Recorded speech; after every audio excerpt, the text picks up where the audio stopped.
तो भाई और बहनों, आज परम संत सतगुरु रामपाल जी परमेश्वर जी के आशीर्वाद से उनके समस्त भक्तों की तरफ से छोटा सा संदेश आर्य समाज के युवा वक्ता सम्माननीय श्री आदित्य वेश जी के लिए है। वैसे तो दुनिया वाले आदित्य वेश जी को स्वामी कहकर पुकारते हैं, संत कहकर पुकारते हैं, लेकिन आध्यात्मिक दृष्टि से देखा जाए तो आर्य समाज के जितने भी वक्ता हैं या श्री आदित्य वेश जी हैं, आध्यात्मिक दृष्टि से, भक्ति मार्ग की दृष्टि से उन्हें संत कहना उचित नहीं होगा, उन्हें स्वामी कहकर संबोधित करना भी उचित नहीं होगा। क्योंकि भाई और बहनों, स्वामी शब्द कोई छोटा नहीं है। स्वामी का अर्थ होता है मालिक, परमात्मा, ब्रह्म, जो तीनों लोकों में प्रवेश करके सारी सृष्टि के प्राणियों का धारण पोषण करता है, उसे स्वामी कहते हैं।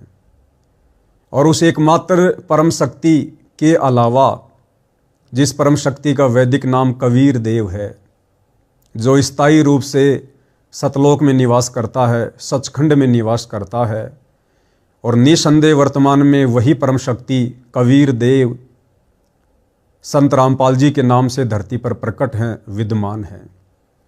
तो उस एकमात्र परम शक्ति के अलावा किसी अन्य को स्वामी कहकर संबोधित करना उस परमपिता परमेश्वर जी का अपमान होगा। जब से हम सतगुरु रामपाल जी के शिष्यों को उनका तत्व ज्ञान समझ में आया है, उनकी लीलाएं समझ में आने लगी हैं उन्हीं के आशीर्वाद से, उसके बाद से सतगुरु रामपाल जी के जो मुंह बोले गुरुदेव थे श्री रामदेवानंद जी, हमने उनको भी स्वामी कहना बंद कर दिया है। क्योंकि हमें पता चल गया है कि कबीर परमेश्वर जगत गुरु हैं, गुरुओं के गुरु हैं, संत शिरोमणि हैं।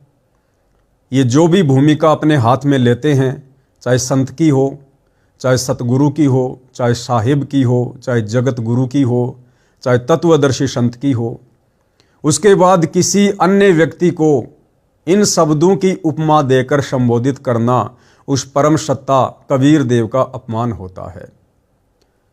तो संत रामपाल जी ने अपना मुंह बोला गुरु जिस आत्मा को बनाया था, आदरणीय रामदेवानंद जी को, उनसे पहले ही उन्होंने गुप्त रूप में वचन भरवा लिए थे कि गुरु शिष्य परंपरा को बनाए रखने के लिए आपने इस कलयुग की बिचली पीढ़ी में 12वें पंथ में मेरा मुंह बोला गुरु बनकर और दुनिया के सामने मेरा सतगुरु बनकर आपको एक एक्टिंग करनी होगी।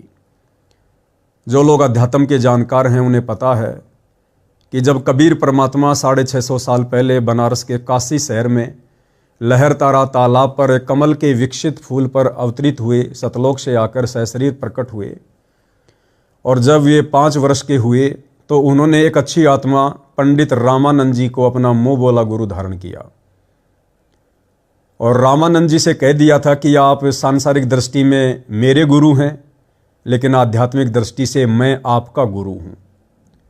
और ये भूमिका लगभग 120 वर्ष तक उन्होंने की, शिष्य के पद पर रहकर। आज तक कोई उसे नहीं जान पाया। तो इसी प्रकार वर्तमान में सतगुरु रामपाल जी ये स्वयं कबीर परमेश्वर हैं, जगत गुरु हैं। और जब जब कबीर परमात्मा धरती पर प्रकट होते हैं तो गुरु शिष्य परंपरा को बनाए रखने के लिए, क्योंकि ज्ञान गुरु के माध्यम से ही मिलता है, इसलिए उस परमात्मा ने एक साधारण व्यक्ति का जीवन जीते हुए, एक साधारण संत की भांति लीला करते हुए अपना एक मुंह बोला गुरु धारण करना पड़ता है, एक अच्छा भगत बनकर अपने भक्तों को शिक्षा देने के लिए और गुरु शिष्य परंपरा को बनाए रखने के लिए।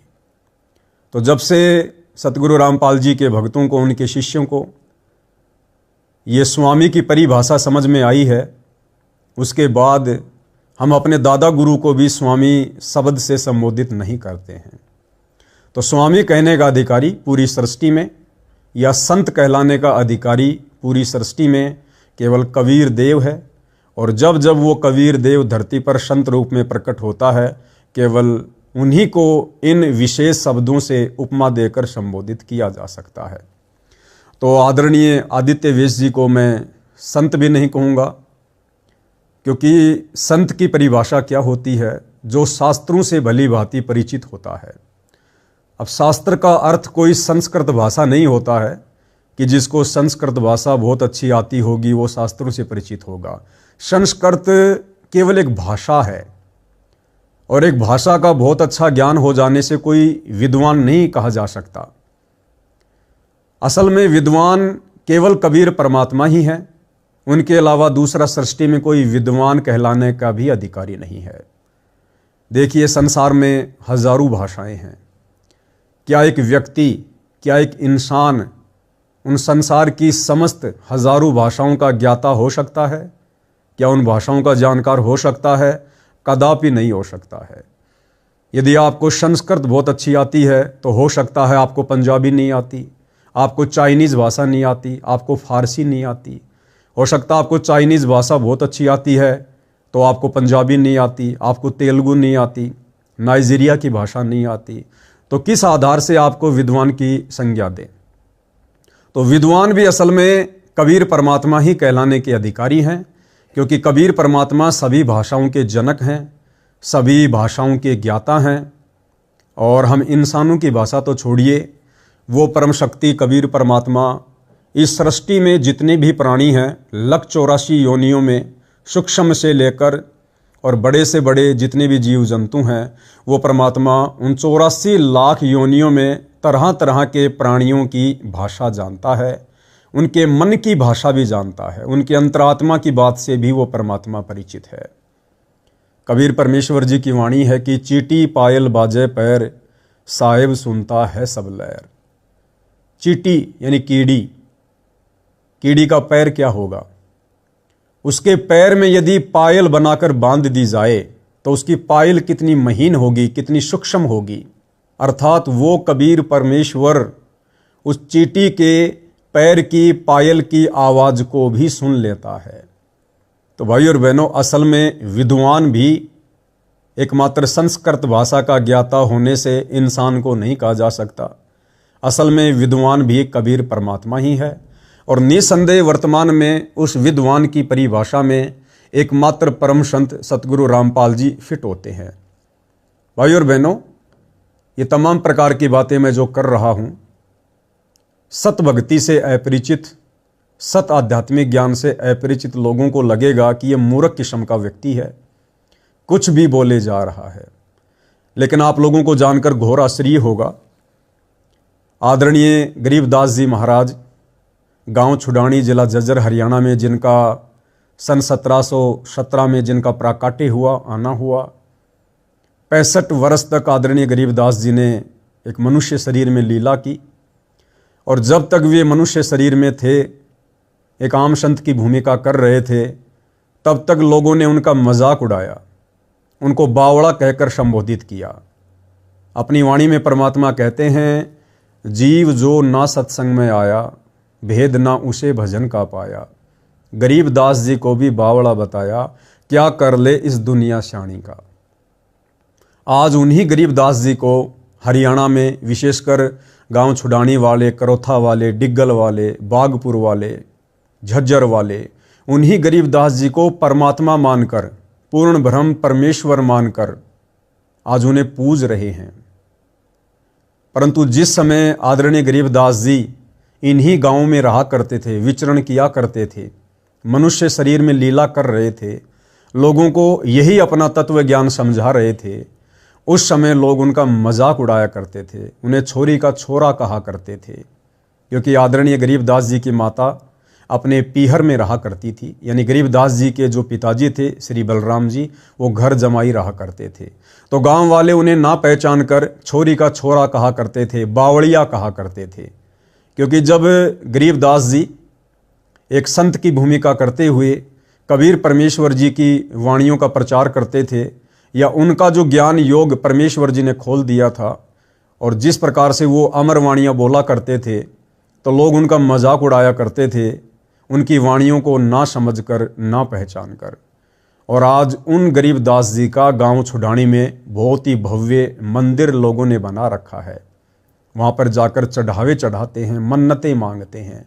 लेकिन हमने ये भी याद रखना चाहिए कि किसी भी महापुरुष के एक बार धरती से चले जाने के बाद हम चाहे उनकी कितनी महिमा करें, कितनी ही पूजा करें, कितना ही गुणगान करें, कितने ही उनके मंदिर और आश्रम बनवाएं, हमें वो वस्तु प्राप्त नहीं हो सकती जिस वस्तु को प्रदान करने के लिए वो परम संत उस समय अवतरित होते हैं, प्रकट होते हैं, यानी मोक्ष। उससे फिर हम वंचित रह जाते हैं। तो आदरणीय गरीबदास जी का भी लोग मजाक उड़ाया करते थे और आदरणीय गरीबदास जी ने सदग्रंथ साहिब की रचना करवाई, अमर ग्रंथ की रचना करवाई, जिसमें 24,000 वाणियाँ उन्होंने बोल रखी हैं। 24,000 वाणियों का अर्थ है हिंदू धर्म के जो चारों पवित्र वेद हैं, यजुर्वेद, सामवेद, अथर्ववेद, ऋग्वेद, इन चारों वेदों को मिलाकर कहीं अधिक वाणियाँ आदरणीय गरीबदास जी के सदग्रंथ साहिब में है। चारों वेदों में कुल 18,000 के आसपास श्लोक हैं, जबकि आदरणीय गरीबदास जी के सदग्रंथ साहिब में 24,000 वाणियाँ हैं।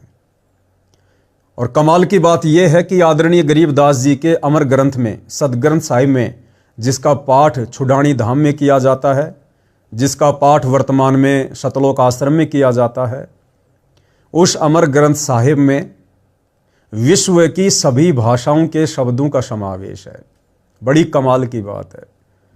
सारे संसार में जितने भी देश हैं और जितनी भी भाषाएं हैं, हर एक भाषा के शब्द का समावेश, चाहे उर्दू हो, फारसी हो, चाइनीज़ हो, अरबी हो, पंजाबी हो, गुजराती हो, बिहारी हो, किसी भी देश की या किसी भी राज्य की कोई भी भाषा हो, उस भाषा के किसी न किसी शब्द का समावेश आदरणीय गरीबदास जी ने अपने अमर ग्रंथ में किया है। और इस बात को निर्विवाद गरीबदास पंथ के लोग भी स्वीकार करते हैं और निसंदेह आर्य समाज के लोग भी स्वीकार करते हैं। आज उन्हीं गरीबदास जी के मुख कमल से बोली गई वाणियों का खुलासा, अमर ग्रंथ साहिब का खुलासा यदि इस पूरे विश्व में कोई संत कर रहा है, कोई महापुरुष कर रहा है, तो केवल सतगुरु रामपाल जी हैं। आदरणीय गरीबदास जी के पंथी भी केवल उन वाणियों का पाठ करते हैं, खुलासा वो भी नहीं कर सकते, क्योंकि उनको खुलासा करने के लिए विश्व की सभी भाषाओं का विद्वान होना आवश्यक है। और एक जीव की बस की बात नहीं है, वो चाहे छुडानी धाम की गद्दी पर ही क्यों ना बैठा है। तो सन 1994 से सतगुरु रामपाल जी ने अपने यथार्थ 13वें कबीर पंथ की शुरुआत की और सन 1994 से लेकर सन 2001 तक सतगुरु रामपाल जी के सत्संगों का जो मुख्य आधार था वो केवल सदग्रंथ साहिब था। यानी उस सदग्रंथ साहिब का खुलासा जिसे या तो गरीबदास जी कर सकते थे या कबीर परमात्मा कर सकते हैं, उस सदग्रंथ साहिब का खुलासा सतगुरु रामपाल जी ने किया, बखूबी किया। तो भाई असल में विद्वान फिर वर्तमान में कौन है? क्योंकि सदग्रंथ साहिब का खुलासा वही महापुरुष कर सकता है जिसे विश्व की सभी भाषाओं की जानकारी हो। और सतगुरु रामपाल जी 1994 से कर रहे हैं। भाई किसी या किसी ने तो उसका खुलासा करना ही करना था। गरीबदास जी ऐसा तो है नहीं कि 24,000 वाणियाँ लिखकर खाली दुनिया को उलझाने की दृष्टि से वो चले गए लिखकर। यदि वाणियों को उन्होंने सांकेतिक रूप से लिखा है तो वाणियों का खुलासा भी तो होना है। तो 300 वर्ष हो गए, आज तक किसी भी गरीबदास पंथी ने उन वाणियों का खुलासा नहीं किया। सन 1994 से सतगुरु रामपाल जी उन समस्त वाणियों का बखूबी खुलासा कर रहे हैं। तो वही एकमात्र विद्वान की संज्ञा में वर्तमान में कौन है? सतगुरु रामपाल जी हैं। हालांकि ये बातें आम दुनिया वालों को 2028 के बाद बखूबी समझ में आने लगेंगी, क्योंकि ये युग परिवर्तन का समय चल रहा है। पूरा विश्व युग परिवर्तन के दौर से गुजर रहा है और जब जब धरती पर युग परिवर्तन होता है तब तब त्राहिमाम त्राहिमाम होता है। त्रेता में राम रावण युद्ध हम सबको याद है। द्वापर में युग परिवर्तन का समय, हम द्वापर से कलयुग में आ रहे थे। महाभारत का युद्ध हुआ, 18 करोड़ सेना कट कट के मरी, त्राईमाम त्राईमाम हुआ। अब इस कलयुग की बिचली पीढ़ी में हम 1000 वर्ष के लिए सतयुग में जा रहे हैं। युग परिवर्तन 2028 के बाद तो भाई त्राहिमाम त्राहिमाम तो होगा। 2026 चल रही है, 2 से 2.5 वर्ष का समय है, लास्ट 3 वर्ष मान लीजिए, पूरी पृथ्वी पर त्राहिमाम त्राहिमाम होगा। कहीं प्राकृतिक आपदाएं आएंगी तो कहीं पर जो कृत्रिम आपदाएं हैं वो आएंगी। बाढ़, भूकंप, अकाल गिरेगा, अतिवृष्टि होगी, अनावृष्टि होगी, सूखा पड़ेगा, कहीं युद्ध होंगे, महायुद्ध होंगे, गृह युद्ध होंगे, विश्व युद्ध होगा, कहीं कोई वायरस आ रहा होगा, कहीं भूकंप आ रहा होगा। यानी तरह तरह से जन धन की भयंकर रूप से हानि होगी सन 2028 तक। और उसके बाद भविष्य मलिका के अनुसार पूरे विश्व की जनसंख्या मात्र 64 करोड़ रहने वाली है। आज जहां पूरे विश्व की जनसंख्या 8 अरब से भी ज़्यादा है, आने वाले 3 से 4 वर्षों में ये जनसंख्या घटकर मात्र 64 करोड़ रहने वाली है भविष्य मलिका के अनुसार। क्योंकि वर्तमान जनसंख्या को देखते हुए कोई भी व्यक्ति सतभक्ति मार्ग को स्वीकार नहीं करने वाला है। इस भौतिक युग की चक्काचौंध में कोई भी व्यक्ति भक्ति को स्वीकार करने वाला नहीं है। आज इंसान को अच्छे से खाना पीना, रहना, मनोरंजन के साधन, घूमने फिरने के साधन, बढ़िया टाइम पर खाना पीना मिल रहा है। इंसान को भक्ति से क्या लेना देना है? क्यों समझना है इंसान को कि मोक्ष क्या होता है, 84 लाख योनियां क्या होती हैं? यदि मोक्ष प्राप्त नहीं हुआ तो हमारे साथ में क्या बनेगा? जब इंसान को 2 टाइम की रोजी रोटी अच्छे से मिलती है तो उसे मोक्ष या आध्यात्मिक मार्ग से कोई लेना देना नहीं होता है। लेकिन परमात्मा संत रामपाल जी के रूप में धरती पर प्रकट हैं, विद्यमान हैं। 2028 युग परिवर्तन का समय है। पूरे विश्व को उन्होंने मोक्ष मार्ग से परिचित करवाना है, शास्त्र अनुकूल सत भक्ति देकर मोक्ष मार्ग दिखाना है, सृष्टि रचना समझानी है, परम संत और सतगुरु की परिभाषा से भी परिचित करवाना है। सीधे सीधे इंसान स्वीकार करने वाला नहीं है। इसलिए आने वाले समय में युग परिवर्तन के दौरान में इंसान को बंदर दिखाना भी अति आवश्यक है। तो जब आने वाले समय में इंसान के सामने खाद्य संकट प्रकट होगा, आज भले आप 1 करोड़ की गाड़ी में घूम रहे हैं, 5-5 आपके पास फैक्ट्रियां हैं, भले आप देश के प्रधानमंत्री हैं, बहुत बड़े कोई अधिकारी हैं, धनपति हैं, लेकिन जब आने वाले समय में खाद्य संकट की समस्या उत्पन्न होगी, जल की समस्या उत्पन्न होगी, उस समय चाहे प्रधानमंत्री हो, चाहे कोई अरबपति हो, चाहे धनपति हो, चाहे किसी भी प्रकार का कोई पदपति हो, उसे अपनी जान बचाना मुश्किल हो जाएगा। उस समय वो तमाम व्यक्ति परम संत सतगुरु रामपाल जी के चरणों में आएंगे, सत भक्ति को स्वीकार करेंगे, लेकिन जनसंख्या बहुत ही कम रह जाएगी। तो भाई और बहनों, आने वाले समय में 2028 के बाद पूरी दुनिया इस कल की भगवान से, जिस कल की भगवान को नादान दुनिया यूट्यूब पर ढूंढ रही है, भविष्यवाणियों में ढूंढ रही है, पुराणों में ढूंढ रही है, इस कलयुग में वो कल की भगवान, कल्कि का रियल अर्थ है कलयुग का भगवान, जो इस कलयुग में सतयुग लाएगा, लोगों को मोक्ष मार्ग दिखाएगा, वो कल की भगवान वर्तमान में धरती पर सतगुरु रामपाल जी हैं, जो 8 सितंबर 1951 को प्रकट हो चुके हैं। 2028 के बाद दुनिया इस सत्य को सहज में स्वीकार करेगी, सहज में। तो कहने का मतलब है, एकमात्र विद्वान भी इस पृथ्वी पर वर्तमान में यदि कोई हैं तो सतगुरु रामपाल जी हैं। और मैं तो निवेदन करूंगा तमाम लोगों से, जिन लोगों को शंका है, जो लोग ये कहते हैं, विशेषकर श्री आदित्य वेश जी भी अपने प्रवचनों में कहते हैं कि हम संत रामपाल जी को कैसे विद्वान स्वीकार करें, उन्हें तो अच्छे से हिंदी भाषा भी बोलनी नहीं आती है, संस्कृत भाषा तो बहुत दूर की बात है। तो आदित्य वेश जी, देखिए, परमात्मा तो असंख्य भाषाओं के ज्ञाता हैं, जानकार हैं, लेकिन आप और हम सब 2 कौड़ी के तुच्छ जीव हैं। हमारी एक सीमा है, एक लिमिट है हमारे ज्ञान की, हमारी क्षमता की। तो परमात्मा ने आप और हमें समझाने के लिए केवल शब्दों का प्रयोग करना पड़ता है, चाहे वो क्षेत्रीय भाषा के हों, चाहे आम सामाजिक भाषा के हों। अब यदि सतगुरु रामपाल जी संस्कृत भाषा में प्रवचन करने लग जाएं या फिर अंग्रेजी भाषा में सत्संग करने लग जाएं, तो क्या फ़ायदा उस प्रवचन का, उस सत्संग का, जिसको कोई समझ ही ना सके। तो उनका मकसद तो अपनी आत्माओं तक ज्ञान पहुंचाना है। उसके लिए जिस भी भाषा का उन्होंने प्रयोग करना पड़ता है वे करते हैं।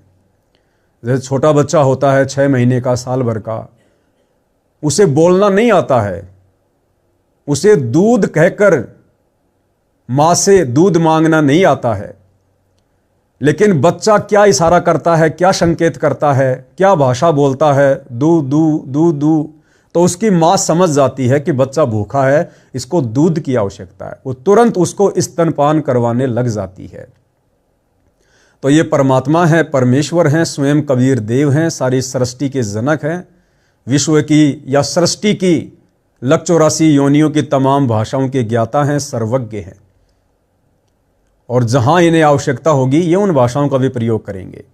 फिर भी यदि किसी को विश्वास नहीं है तो मैं तो निवेदन करूंगा, यदि आपके अच्छे संपर्क शासन प्रशासन में हैं तो आप किसी भी देश की किसी भी भाषा में कोई भी एक श्लोक, और वो श्लोक रामायण का या महाभारत का नहीं, वरना फिर आपके मन में संदेह उत्पन्न होगा कि हो सकता है जी रामायण तो संत रामपाल जी को आती है, महाभारत तो संत रामपाल जी को याद है।